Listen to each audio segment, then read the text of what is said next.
Welcome and welcome back to S.WigginsTV. You already know it's your host, Worldwide Wiggins. I'm back to double back, man, with another PJ Watts interview, bro. You know, if you're familiar with the YouTube world, man, then you should be familiar with this brother right here. You know, he's from Imperial Courts, man. You know what I'm saying? The PJ Watts section, bro. You feel me? You feel me? The good old dub. You know, this is gonna be a dope interview, bro. Make sure you go check his channel out. He doing his YouTube thing. You feel me? He got his videos cracking. I'll probably put a link up. You know, if you want me to, and I'll screenshot it, bro. And you know, he didn't work with Spiderloak and you know others. You feel me? So we gonna get it cracking, man. Please give it up for Bobby A. From the PJ Watts. Yo. How you feeling, man? I heard. What's the deal, man? You know, blessed, man. Extremely blessed and highly favored, Ken folks. Oh, yeah, man, for sure, bro. Bobby A, man, let's get straight to it, man. How did Bobby A become familiar with the PJ Watts Crips? In the same fashion that a lot of people that come from these impoverished communities become acquainted or familiar with Christianity as part of the indoctrination that comes from that environment, you know. And, you know, in shorter words, in layman terms, I'm born into this, you feel what I'm saying? My father is an honorable guy from the community. My mama is a reputable female from the community. And her, you know, her cripping goes back all the way to around the inception. Her being down there in a six-pack with the East Coasters, cripping with her then lover, her boo, you know, at that point in time, Batman from the six-pack, you feel what I'm saying? So this is something that I was born into in the same manner that, you know, a lot of individuals is born into these political groups like Democrats, Republicans, and, you know, religious groups, Islam, Christianity, and so on and so forth. So that's how I became familiar with the Imperial Courts housing projects, the PJ Watts Crips, folks. I'm born into this. For sure, for sure. All right, well, Bobby, man, as you already know, I did the interview with Outlaw already. You know, he was the first PJ Watts interview on the channel, but, you know, I want to switch up a few questions, man.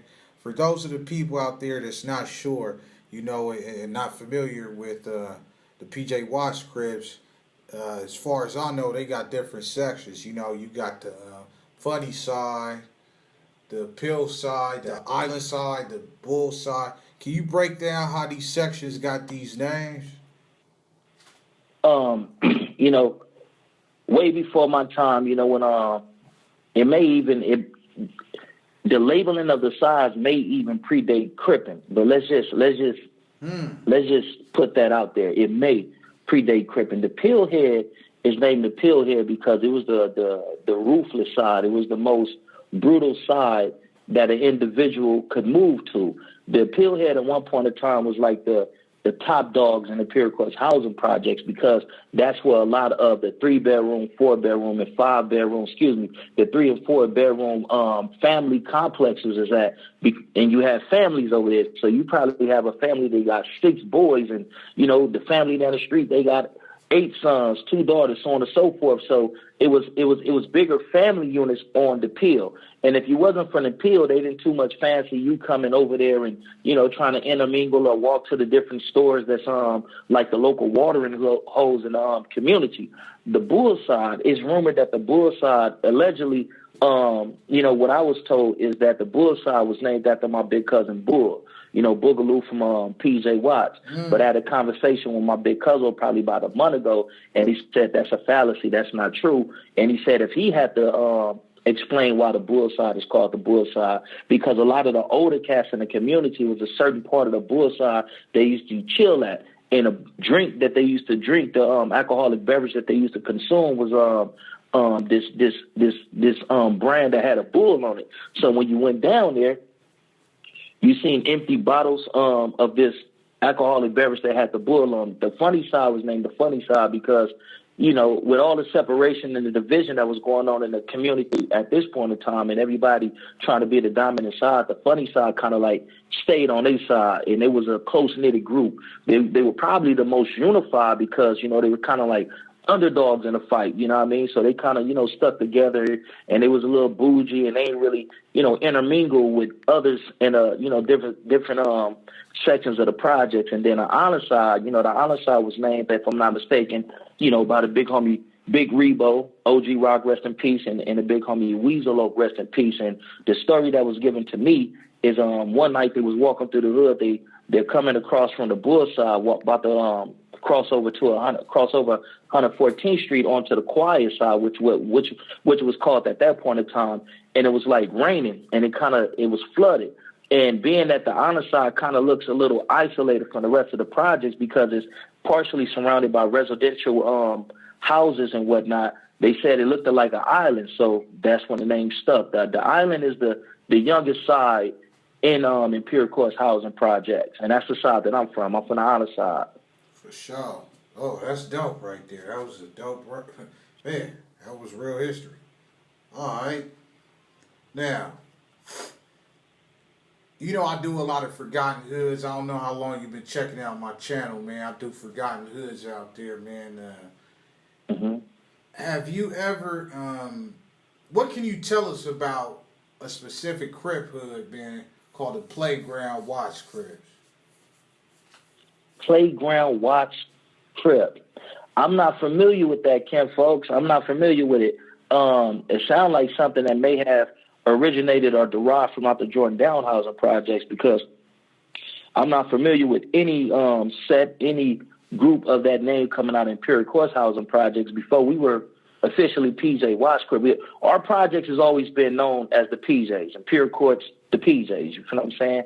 But before we were PJ Watch Crip, under the leadership of Anthony Baylock and Billy Hope, we were 456, and we were the Pack. Those were the two dominant groups in the Imperial Courts housing projects around that time. But it was a group that predates the 456 in the Pack, which were called the Orientals. You feel what I'm saying? These dudes kind of like practice karate, and these were some bad jokers that you didn't too much want to cross their path in a negative way, if you know what I mean.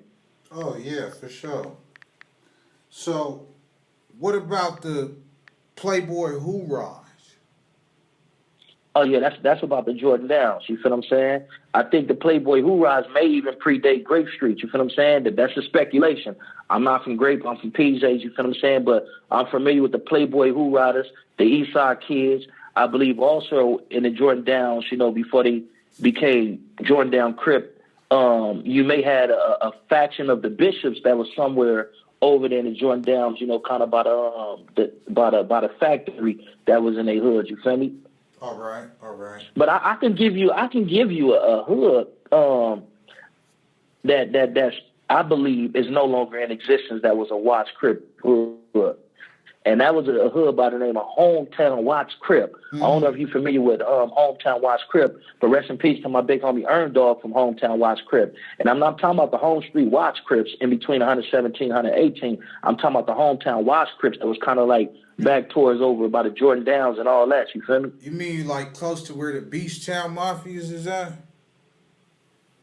Yeah, back towards that way. Yeah, exactly. Right. If I ain't mistaken, man, I think they may have had an alliance with the Beach Town Mafias and the Blue Gate Mafias at one point in time. Right. For sure. I heard of them. You're right. For sure. Yes, sir. Now, let's get into a little history, man. I definitely seen y'all, in the media early in the game. Early for me. I'm 30. We're in '93, so I seen y'all on TV. And shout out to Malik Spellman, man. Interview coming soon, man. I seen that y'all, you had a little clash in the Flushtown Mafias, man. Was you around to experience that? Was you in the area when that happened? They felt that? Yeah, listen, I'm gonna tell you like this, man. When they did that deceptive reality show, I can only speak on a segment that pertains to my hood and the Fudge Towns, man. That wasn't an adequate representation of the relationship that we shared with the Fudge Towns at that point in time, because everything was copacetic, man. We we were allies with the Fudge Towns at that point in time. And in particular, in the one of the individuals who's depicted in the show, G Blank Donut, man, that's my partner. Like that dude is like a brother to me. Like, you feel what I'm saying? So, a couple of my OG homies was offended by the false narrative that, A&E had put out there. And a couple of my G homies, they really wanted to holler at Malik and like, man, what's up with this? Like, you feel what I'm saying? Like, we supposed to be out here, putting forth the effort to reconcile relationships and minimize, these gun conflicts that we have in our community. And y'all come out here, man, y'all do this, fake ASS show when we should have used that opportunity to either talk to the Monas, the Carvers, the Gray Streets, or, anybody that has an act of war or, bad feelings towards the PJs. But y'all created this false narrative and made it seem like the PJs and the Fudge Towns was beefing at that point in time.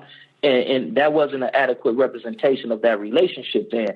Have we had fallouts and scrimmages with the Fudge Towns? Most definitely. I think the most recent one was, after Donut had passed, but before that, we used to get into it with them in the 90s and all that. It was kind of like bad blood there. But you also got to understand, due to close proximity to their hood in the Jordan Downs, they kind of like, were real cool with the Jordan Downs. You feel what I'm saying? You can see, I don't want to say caught, but the Gray Streets hung out in their hood and they hung out in the Jordan Downs because, they were kind of like allies, you know what I mean? They interacted, they had a relationship and all that. So being that they had that type of relationship, they kind of was like anti-PJ of sorts due to their relationship with the Jordan Down Gray Streets, you know what I mean? Right. But while we on that, and we talking about the Fudge Towns, man, I just want to send a shout out to, man, my partners from about of the Fudge Towns, man. My partner J-Rock, my partner Bronco, rest in peace to G Blake Donut, man. You feel what I'm saying? Right. I got a few partners from out that section, man. But that A&E Peacemaker segment that pertained that included the PJs and Fudge Towns, man, that wasn't true, man. That wasn't no real war at that point in time. Like, you know what I mean? I just want to just say that for the record, man. For sure, man. And while we speaking about Donut, man, rest in peace, man. Kind of talk about, I didn't even know y'all was close like that, man. Can you tell us? Man, that's my partner, man. Listen, homie, that's my partner. That's my partner, man. That's my guy right there, man. It's not every day that you can, have this type of organic relationship, man, with, a person that's not from your family and that's not from your tribe and all that, man. Me and this dude, homie, when I tell you, man, that was my partner, man. When we were using the substances that we was using, man, I had this two-tone Lexus, TV'd out, beaten and all that. So we used to sit in the Lexus and listen to the music and, indulge in the substances that we used to utilize, right? So, I just had this intuition, a premonition of sorts, and I say, listen, man, I feel like we at a crossroad. I feel like one of us about to die, bro. And I feel like one of us about to go do a whole lot of time in jail. And he was like, man, that's on whoopty woo woo, man. That's on my, whatever Donut had passed away before him. He put that on him, and he said he felt the same way, man. I say probably like a week later, man, I go to jail. I'm facing 21 years. You know what I mean? I get for a pistol. They hit me with the gang enhancement, 1 year prison enhancement, and use a juvenile strike to, double up the time, and I'm facing 21 years. But by the grace of God and the script Imperial Dreams that was presented to the DA and the judge to change the narrative that was surrounding me by the LAPD gang detectives and all that, man, they gave me 2.5. I say I was probably like 2 months from the house, man, when my homie Mo Knowledge, rest in peace, came to my cell and told me that Donut was murdered, man. But I felt that, Kim, folks, and I had articulated that to him.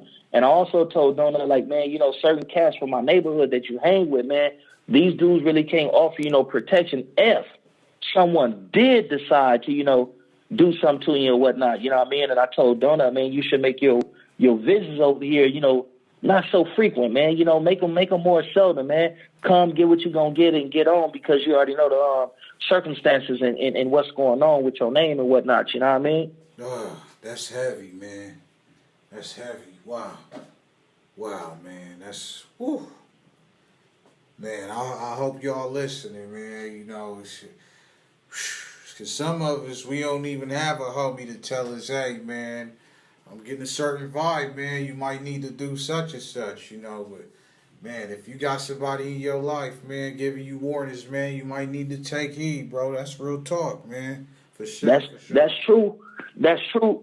But I also, man, I wanna introduce different components and dynamics and points of views while we indulging in this interview. It's like sometimes we Talk may to not have the privilege of somebody telling us, but in this life that we live, man, this is a this and in this life that we live, man, our spirituality, when things is off, spiritually, intuitively, your body, your mind, your soul, your essence will tell you, hey, don't go to the club tonight.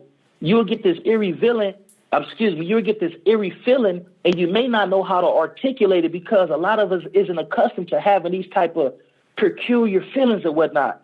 So you'll get a crazy feeling, man, and something to tell you, maybe you should just hang back tonight. But we'll go against our essence so that we can get out there and indulge in something that brings satisfaction to the flesh. And then you hear, oh, man, you heard Whoopty Whoop just got their brains blown out, or you heard Whoopty Whoop got in a car crash, or you feel what I'm saying? Our spiritual will revelate to us, or we'll get a premonition. We'll get a feeling that something is off. You know, it's always warning before destruction, Ken, folks. You know what I mean? And sometimes we get that feeling. It's just we don't know how to articulate it. And being that we can't articulate it or communicate it, you know, we ignore it or we sweep it under the rug. Like you may have a homie, we may have a kin folks, man, and he may talk a lot. Every time you see him, he laughing, he talking, but the last time you seen him, he wasn't as vivacious as he typically is. He wasn't talking as much. He wasn't as much engaged as he usually be. He was a little distant. This dude is feeling this eerie feeling, don't know how to articulate it or communicate it, and he's getting ready to die. You may have a homie or a kin folks that's leaving. They be like, man, I forget. Like I feel like I'm leaving something. I feel like I'm forgetting something. You forgetting to say your farewells because where you're going now, man, there's no coming back. And your body and your spirit, it feels that. And a lot of individuals from our community, man, they go through these phases. They overlook it, they ignore it, and you know they get ushered to their untimely demise, man. You feel what I'm saying? right. Wow. That's real talk, man. Damn, Bobby. Hey, this is deep. This deep. This deep. We got to get deep, man. We got to get deep because our lives is at stake. The safety and security of our communities is at stake. Our brotherhood is at stake. Everything is at stake, man. If you just open your eyes and see where the world is going now, man, the world is rapidly changing and it's not getting better. So if it's not getting better, man, somebody got to rise to the occasion and start putting this useful information out there so individuals can make an informed decision on, do I want to be this way or do I want to be this type of way? You feel what I'm saying? Like, we have to put this information out here, man, because you know, if you're spiritual and you're biblical and you read the Bible and so on and so forth, man, a lot of prophecies that's in the Bible are being fulfilled right here, right now, in our time and our days. You feel what I'm saying? We may be on the brink of a civil war. So what we going to do? We're going to continue to target, victimize, and kill each other over Crip Blood and Pyruan, Vice Lord, GDN, and all that? Man, we are our biggest allies. And if we continue to engage in these fratricidal activities and relationships, man, who's going to protect our women and children?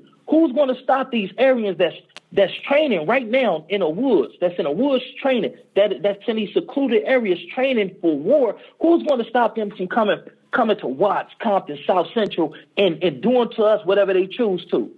Who's going to protect us when the Constitution is suspended and martial law is enacted and there's no police, there's no first responders, all we have is each other. And we're not trained, man. We're not organized. We don't know how to mobilize. So somebody has to put this information out there, man, so that we can revolutionize the way that we think and start trying to get our SHIT together. You feel what I'm saying? Right. Real talk. Real talk. Real talk.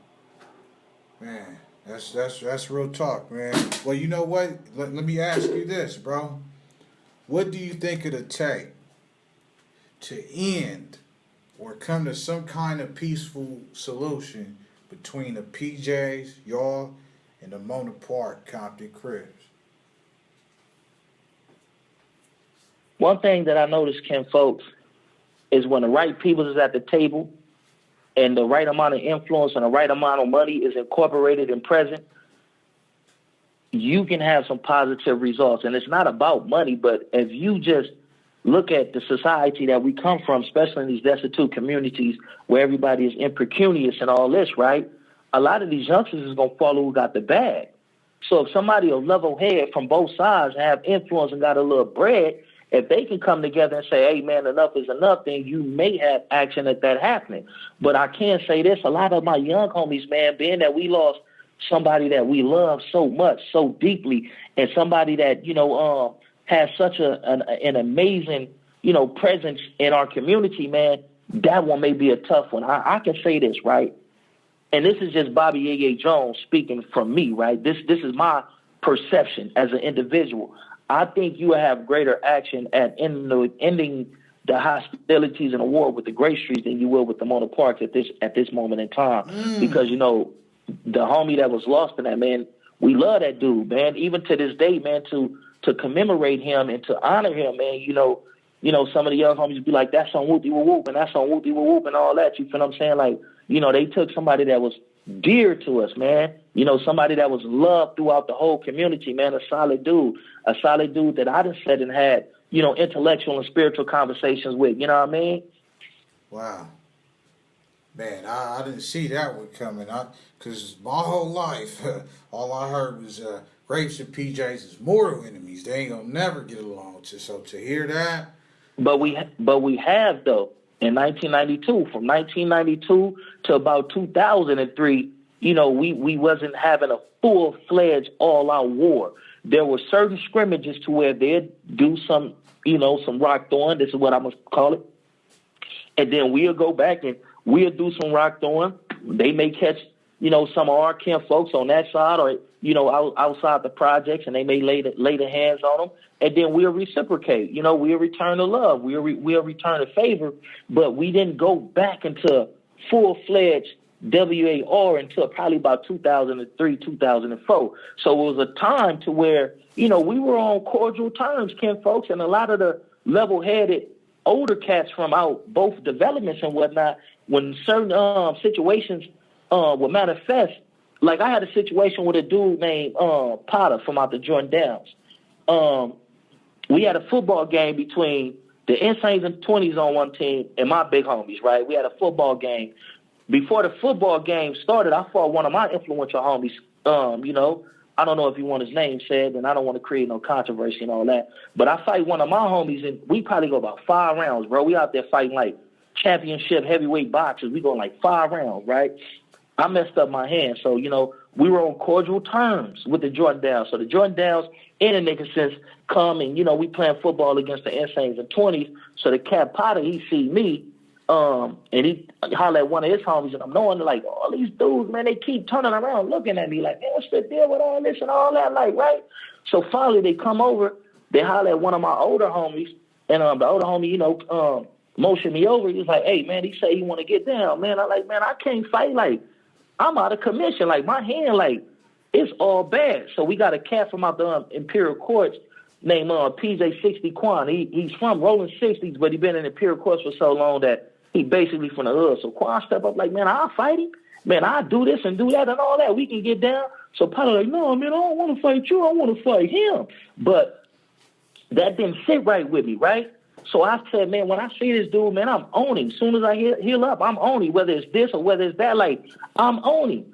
So he in the Jordan Downs and he woofing and all that. You know how these messy females be, man. They want to, provoke things and instigate and agitate situations and all that. So they coming back saying, oh, the Gray Street said this and Potter said this. And, we sending messages back and they doing the same thing.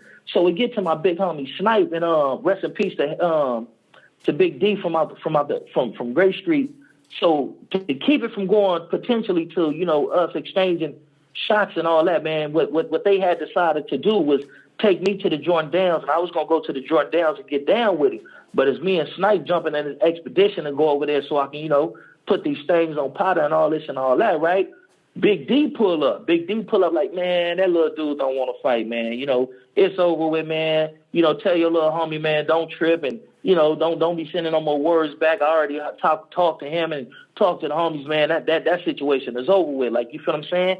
So with those cooler-headed individuals from, the respective developments, open up that line to where you can get down instead of go over there and catch a body, that allowed that, I don't want to say friendship, but that allowed that relationship and line of communication to exist for a longer duration of time. You feel what I'm saying? And around this time, the big homies weren't putting pistols in our hands and telling us to go, air out the Nickersons or the Jordans. You feel what I'm saying? That's not what they was doing.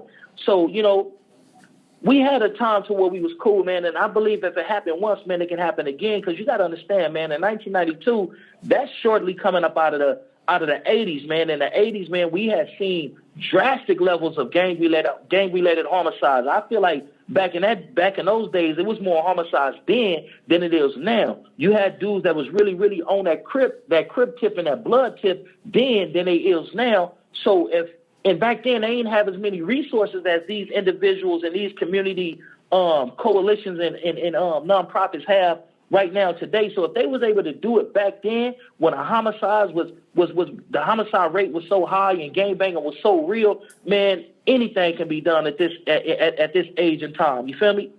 Right. Bobby A, man, we got 1 minute left. If you feel me, I know they're gonna ask me to bring you back as a permanent guest. That's for all that. You feel me? So man, let's do it. Yeah, for sure, man. Any last words before we get up out of here real quick? Man, we all we need, we all we got. Bottom line. For those that know, you know. 2 Black, 2 Strong, homie. For sure, man. S.WigginsTV, Bobby A, PJ Watts, we out of here.